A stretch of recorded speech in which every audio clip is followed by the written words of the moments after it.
They said she invited the janitor to play chess as a joke.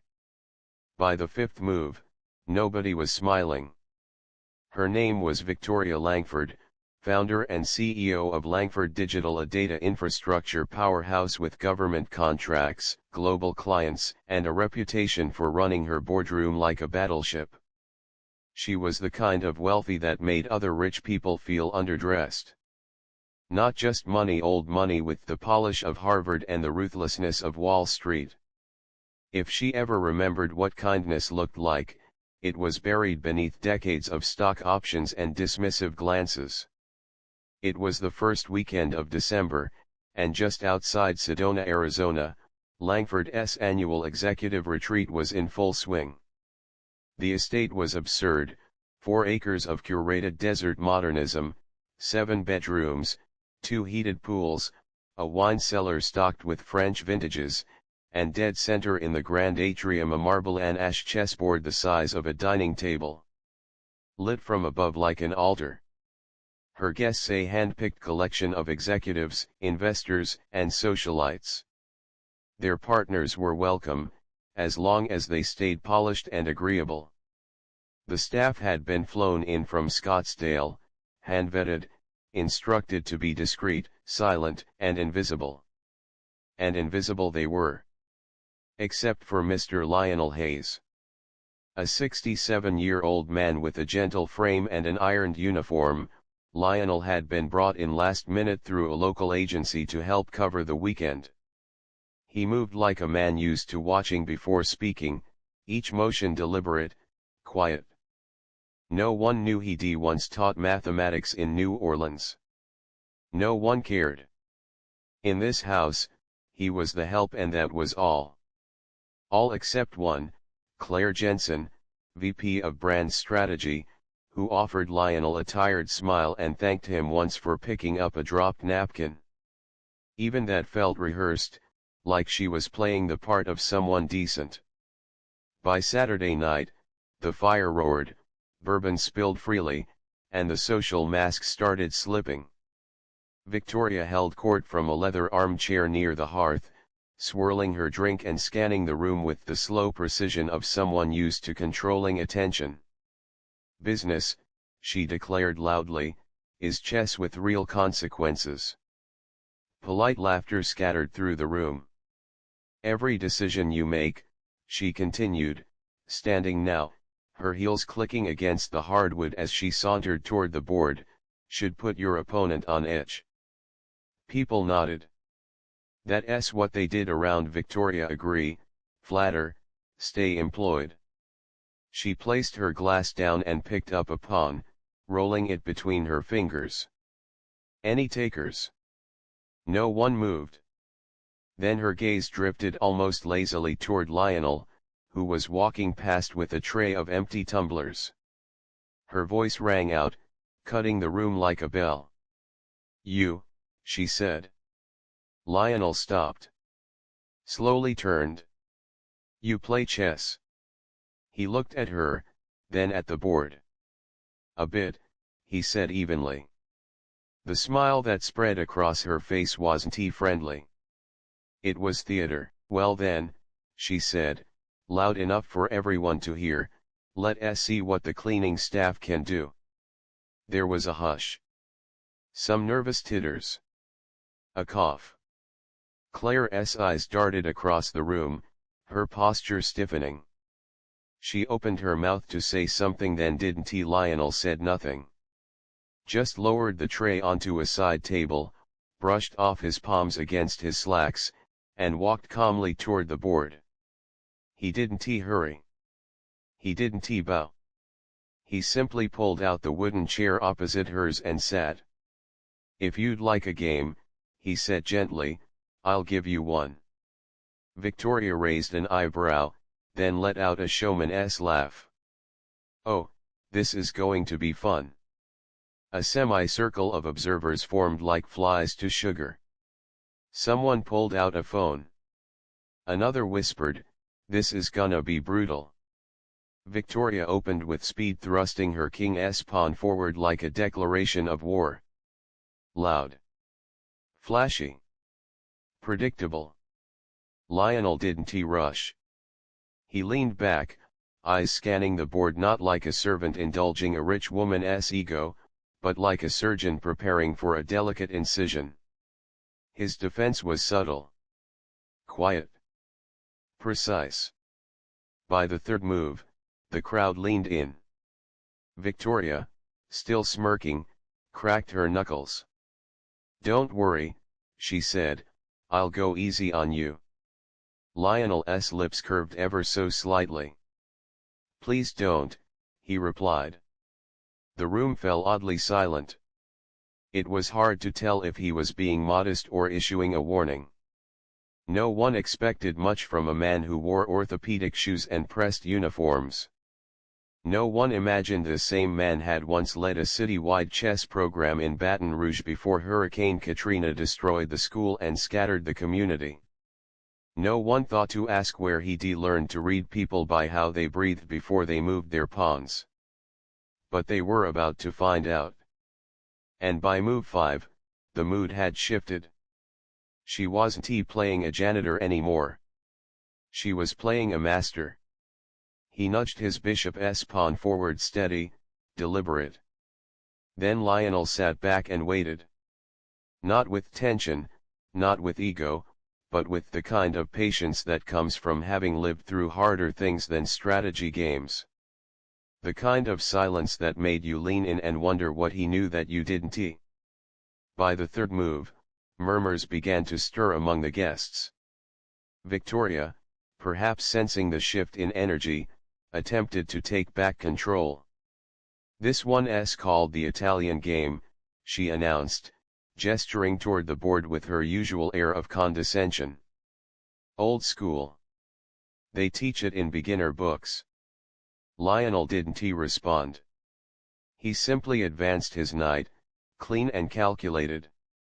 Suddenly, the air in the room changed. Claire Jensen leaned toward her husband, eyes fixed on the board. "He's not guessing," she whispered. "He's reading her. Studying." Victoria's smile twitched. She cleared her throat, glancing around the crowd for affirmation. "You know," she said a bit louder, "I once beat a hedge fund manager in 6 moves. Poor guy didn't even see it coming." Lionel said nothing. He just moved his bishop with quiet precision, the piece gliding diagonally like a brush stroke on canvas.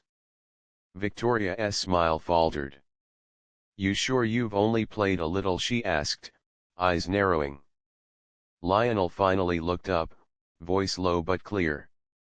"I played some in college." "Oh yeah?" she asked, folding her arms. "Where?" "Fisk," he replied simply. That drew a ripple of attention. Fisk University. A prestigious, historically black college known for producing brilliant minds. Victoria tilted her head, trying to keep it casual. "You studied there?" "I did," Lionel answered. "Computer science. Full scholarship?" A few guests looked at each other. Someone murmured, "Damn." Victoria blinked. She glanced at the board, then back at him. "And now you're doing housekeeping." Lionel didn't flinch. "My mother got sick," he said. "I left before graduation to care for her. Never went back." He moved his knight again, simple, clean, not flashy. But it locked down Victoria's left flank with clinical efficiency. The room quieted. She scratched her chin, suddenly hesitant. "You don't have to do something forever," Lionel said gently, "for it to matter." That landed with weight. He wasn't gloating. Wasn't trying to humble her. He was just telling the truth, and somehow, it hit harder than any insult could have. For the first time all weekend, no one made a sound. No one reached for their drink. It felt like watching a chandelier sway in still air, slow and inevitable. Victoria, unwilling to be cornered, pushed her queen forward, trying to seize control. But Lionel parried, sliding a pawn forward subtle, sharp. "You trap yourself," he said softly, "when you don't respect the board." That landed harder than it should have. Victoria gave a nervous chuckle, though there was no humor in it. "You quoting Sun Tzu now?" Lionel's eyes stayed on the board. "No," he said.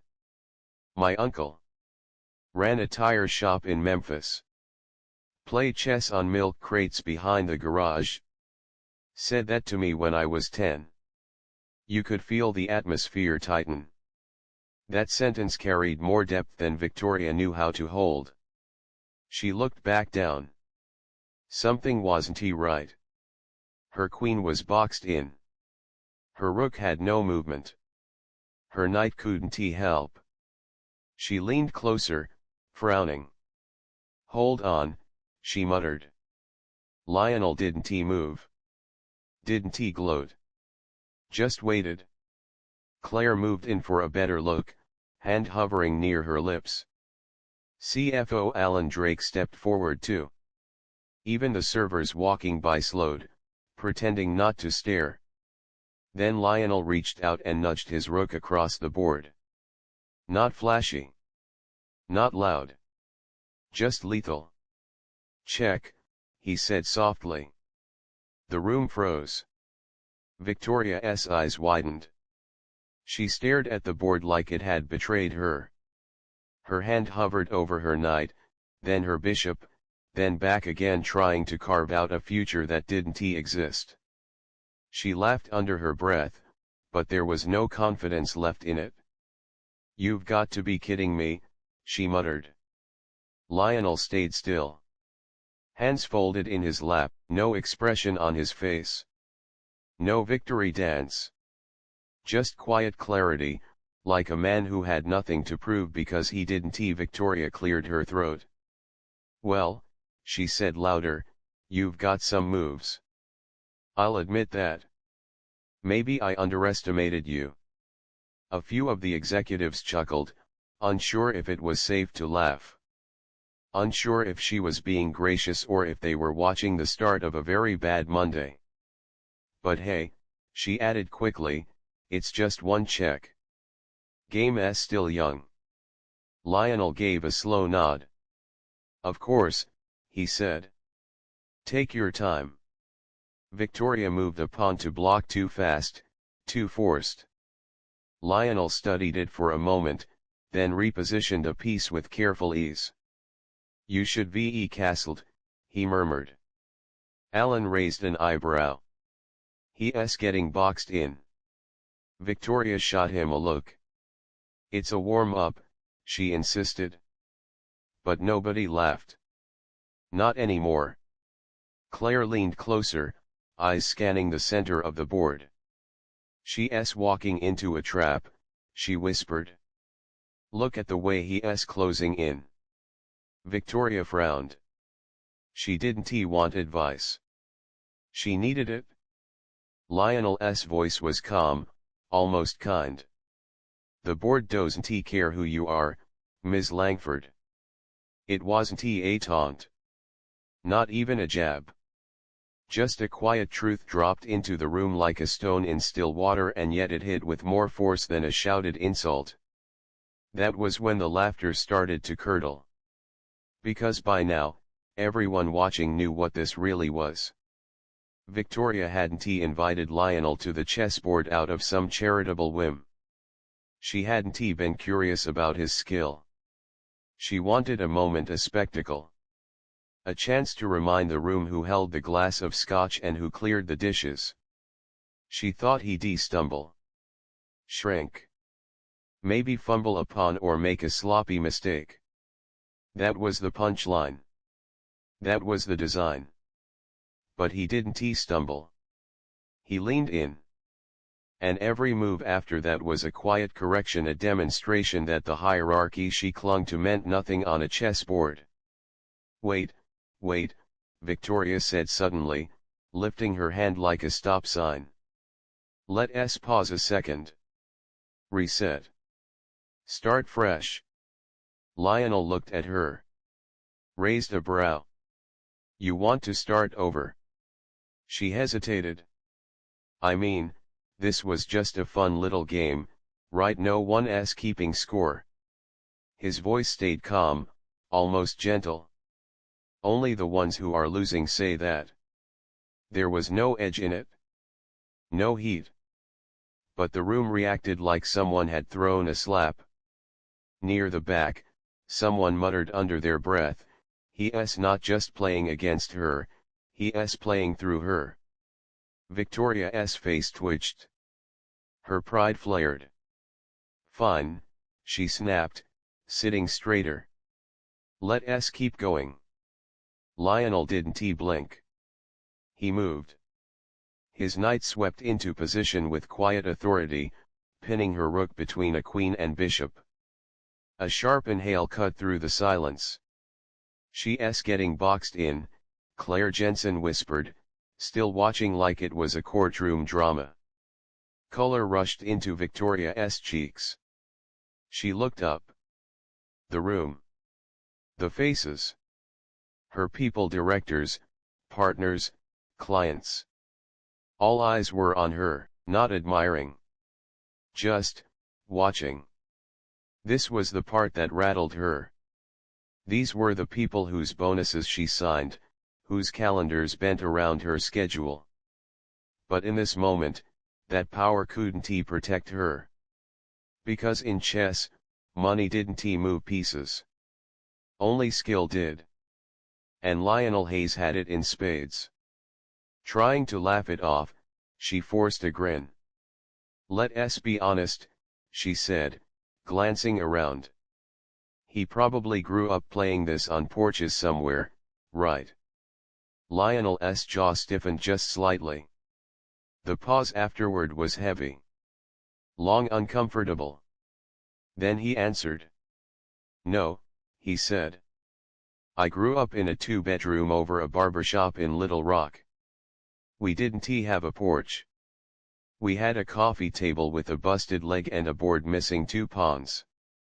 He looked her straight in the eye. I replaced M with bottle caps. Still beat my brothers every Sunday. It wasn't said for applause. It was just the truth.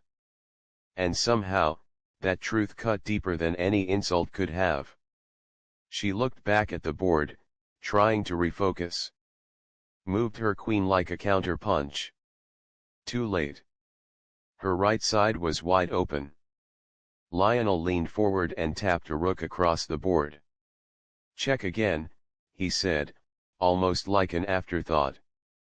Silence. No one clapped. No one gasped.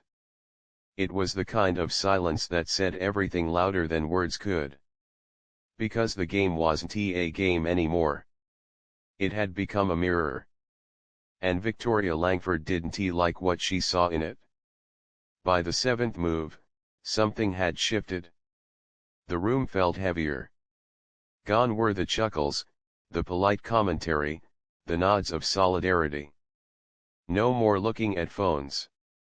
No more pretending it was all in fun. Just watching. Victoria's back stiffened. She tapped her fingers against the edge of the table like she was waiting for a lifeline that wouldn't come. She tried to sit taller. Tried to act unbothered. Lifted her drink and sipped the scotch with performative ease. Why all are acting like he's Magnus Carlsen or something, she muttered, forcing a brittle laugh. Let a woman breathe. No one laughed with her. Not this time. Lionel didn't speak. He didn't need to.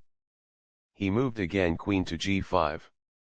Tight, quiet, brutal. Her knight was trapped.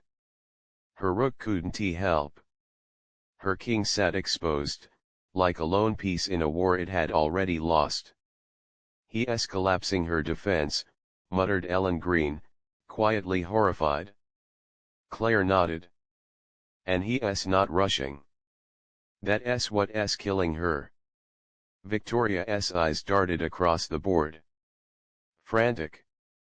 Looking for any move, any exit, any excuse. She shifted upon reactionary, aimless. Lionel watched her fingers release the piece. Then, slowly, methodically, he reached for his rook. Slid it to the corner with surgical calm. Double threat, he said. Check in 2. Someone let out a low whistle. Another whispered, damn. Victoria's jaw clenched. Okay, she said, trying to smile, now you're just showing off. Lionel looked up, his voice even. You invited me to play. He glanced at the board. I'm playing. It wasn't arrogance. It wasn't even defiance. It was clarity. A fact laid bare. And it didn't leave room for her ego to squeeze in. Victoria's hands trembled slightly as she reached for another piece. You trying to prove something, she asked, harsher than before. Lionel leaned back, folding his hands in his lap. No, he said. Just tired of pretending I don't know how to win. You could feel the line land. A low thunder in the room. A tremor without sound. Claire turned to Alan, whispering like she was afraid to say it aloud, he's not just reading the board, he's reading her. Every time she opens her mouth. Victoria tried to steady herself. Tried to move her next piece. But it was already too late. He moved his bishop quiet, steady. Lionel didn't blink. I told you, he said gently. Then, without a hint of hesitation, he reached out and slid his queen forward, graceful as ever. Checkmate. A sharp gasp cut the air. One of the assistants actually dropped their glass. It shattered softly against the tile. The room froze. Every conversation stopped. Every glance turned toward the board. Toward Victoria. Toward Lionel. Victoria Langford sat stiff, her hand still midair above the board. Then it dropped to her lap, limp. There was no denying it. No spinning it into charm or salvaging the room with a wry smile. No clever remark big enough to erase what had just happened. She had been outplayed. Thoroughly. Elegantly. By the man she tried to reduce to a joke. Victoria exhaled and rubbed the back of her neck. She didn't look at anyone. Lionel stood, not hurried, not slow. Just steady. He adjusted his sleeves, then began resetting the pieces one by one. Gently. Respectfully. Like closing the pages of a book after the final chapter. Victoria watched his hands, mesmerized. You know. She muttered, her voice smaller now, unsure. This wasn't how it was supposed to go. Lionel looked at her, really looked at her. I know, he said. That's the problem. It wasn't cruel. It wasn't smug. Just the truth. He turned to leave. His shoes whispered across the floor, soft and certain. Wait, Claire called after him. He paused. Claire stepped forward, clearing her throat. That was incredible. Lionel gave her a warm nod, a smile that held kindness but no pride. Thank you. Behind them, Victoria finally spoke again, still seated at the board, still staring at the pieces as if they betrayed her. Guess you're more than just the help, she mumbled. Lionel stopped in the doorway. Turned his head slightly. I always was, he said. You just never saw it? But the real checkmate, it wasn't the move. It was how Lionel walked away, unbothered, unbent, his dignity not just intact but undeniable, while the room sat in stunned silence, realizing they had misjudged the quietest man among them. He disappeared down the hallway, heading back toward the kitchen. No victory pose. No parting glare. Just footsteps and the hush he left behind. Victoria remained frozen at the board, elbows on the table, her drink untouched. The woman who had once commanded the room now looked like she couldn't remember where she was. And the silence, it was louder than anything he could ve said. After a long, heavy moment, someone finally spoke. Claire turned to the group. Her voice was soft, but resolute. That, wasn't he just a game? Alan, the CFO, nodded slowly. He didn't just beat her. He taught her something. Across the room, phones lowered. The chatter didn't return the way it had before. Now it came in fragments, scattered and awkward. The tone had shifted. Like something sacred had been broken. The balance of power had shifted without warning, and no one quite knew how to act in the new air. Jason, the young guy fresh out of Wharton, shook his head like he was trying to wake up from a dream. I feel like I just watched a movie, he said. That didn't even feel real. Oh, it was real, Claire replied. You just weren't expecting the ending. Victoria finally stood up. The scrape of her chair against the floor felt like thunder in the quiet room. She exhaled like someone who had just been hit in the stomach. No words. Just the slow realization dawning across her face, she wasn't the smartest person in the room tonight. Not even close.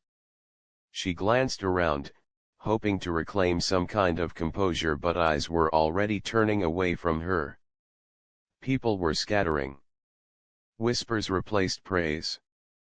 The retreat had cracked at the center. And in the kitchen, Lionel stood at the sink, washing glasses. No applause. No acknowledgement. Just warm water, dish soap, and the rhythm of a man who'd done this 100 times before. Only now, something was different. Even if he never spoke another word, even if he never told anyone what happened in that room, something had shifted and it would stay shifted. Claire stepped in. She didn't speak right away, just stood nearby. Lionel didn't look up, but he knew she was there. Hey, she said finally, voice low.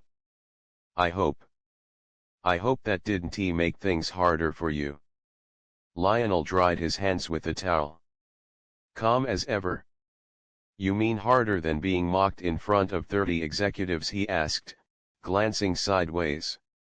Claire lowered her gaze. Fair. Lionel smiled, not bitter, just matter of fact. I've been invisible in fancier rooms than that. Claire stepped closer. Her voice softened.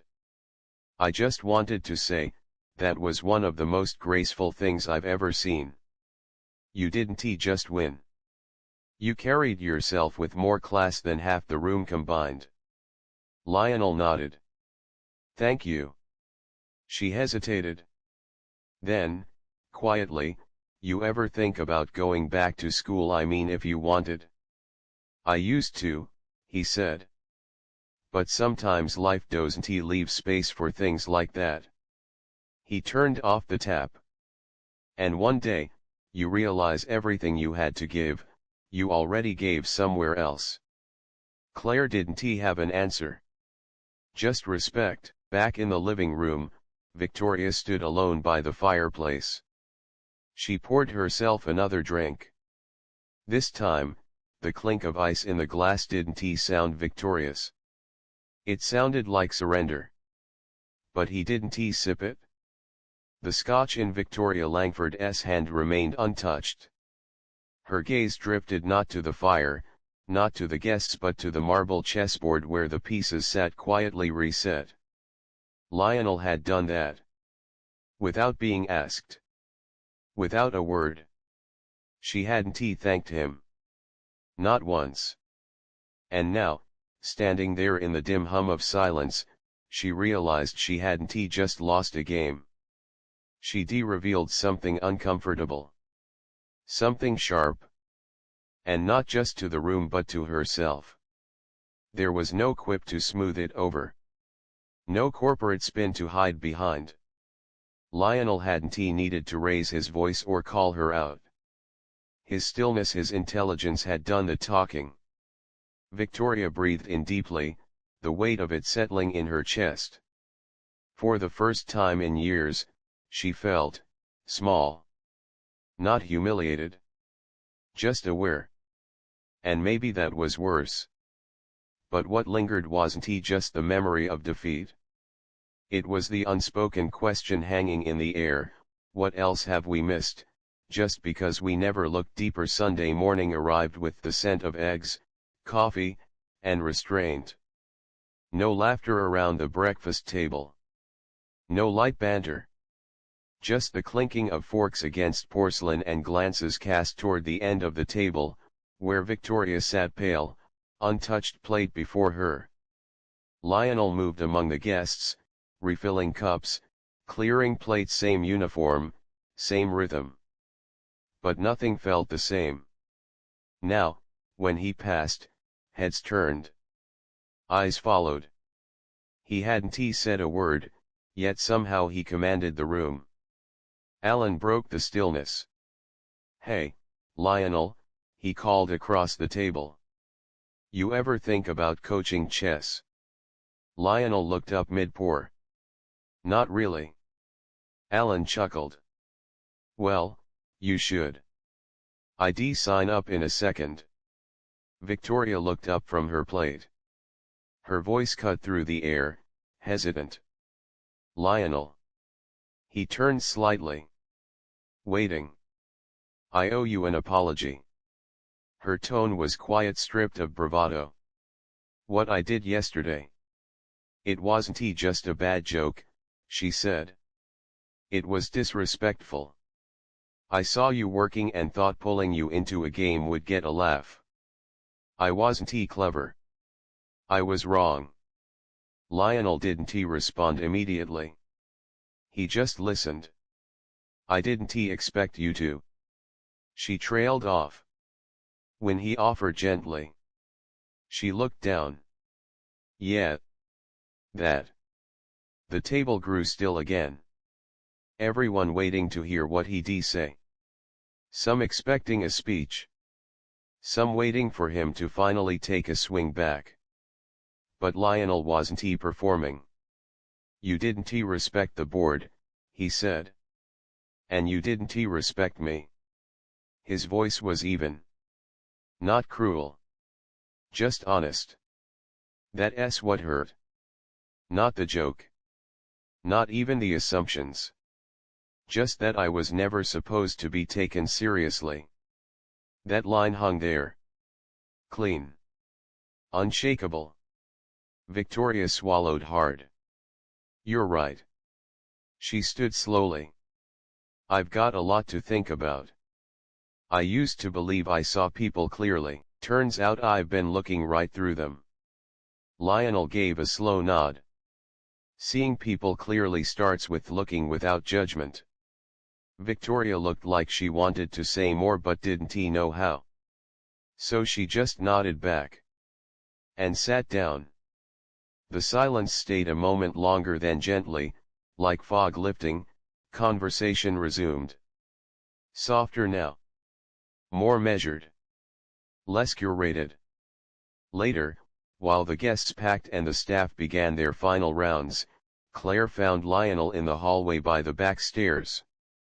"I meant what I said yesterday," she told him. "You don't play for applause. That's why what you did mattered more." Lionel raised an eyebrow. "What's that?" "Respect," she said. "Not the cheap kind. The kind that makes people think before they speak." He smiled faintly. "Maybe. But respect only matters if it changes how people act." Claire nodded. "Then I hope yesterday sticks." As Lionel finished loading towels into a linen cart, he heard soft footsteps behind him. It was Victoria. She didn't speak at first. She simply held out a folded envelope. He took it without a word. She turned and left. Inside, he found a handwritten note. You taught me more in 15 minutes than most consultants have in 15 months. You reminded me that power isn't about how loud you speak, but how deeply you listen. Thank you for playing the game and for winning it with grace. Tucked beneath the note was a check. More than he expected. Lionel folded it back into the envelope, slipped it into his apron, and returned to his cart without comment. He didn't need the applause. He had already won. Because Lionel Hayes hadn't just played chess that weekend, he revealed something far more important. That real strength doesn't roar. It moves through stillness, truth, and patience. By afternoon, the estate emptied out. SUVs rolled down the gravel drive, luggage wheels thudded over stone tiles, and polite goodbyes filled the spaces where tension once lived. Lionel stayed behind to help close out the retreat. He wiped counters, checked linens, fluffed throw pillows in the sitting room. The same work. The same pace. But this time, when people passed him, they said thank you. Not automatically. Genuinely. When he cleaned the chess table one last time, he paused. Just briefly. The board was reset. White and black. Equal again until someone makes the first move. He picked up the queen, the same piece that had quietly dismantled Victoria's illusion of superiority. He didn't smile. Didn't sigh. He simply placed it upright in the center. Then turned and walked away. Back in Flagstaff, on Monday morning, Victoria Langford sat alone in her sleek downtown office. She didn't tell the story at work. Didn't spin it into an anecdote. Didn't post a photo or turn it into a lesson on leadership. She just opened her laptop. After a long pause, she pulled up the HR portal and typed, "Create initiative, professional development program for support staff. Include, tuition reimbursement. Flexible scheduling, mentorship tracks." Then she opened a new tab. Searched, local chess clubs Phoenix. Not to win. Just to learn. Lionel never spoke about what happened at the retreat. He didn't have to. The story lived in the shift that followed, in the way people looked at him now, and at each other. He kept sweeping, folding, polishing. But something had changed. They saw him. And perhaps more importantly, they began seeing each other. There's something about a chess game that reveals the truth. It strips everything down: no titles, no income brackets, no assumptions. Just two people, thinking. Reacting. Listening. That's the real game. It's not about the loudest voice, the flashiest resume, or how many people nod when you speak. It's about how you move. With discipline. With grace. With quiet conviction. Lionel didn't need a diploma to prove he was intelligent. He didn't need a podium to prove he mattered. He just needed a moment. And when it came, he made his move. Right past the noise. Right through the disrespect. Right into a kind of victory that didn't need to be declared. So here's the question: how do you move when no one's watching, because the board it's already set? And you may not yet know who's sitting across from you. But trust this, the game is always on. And respect that's not something you command. It's something you earn. Sometimes from the quietest voice in the room.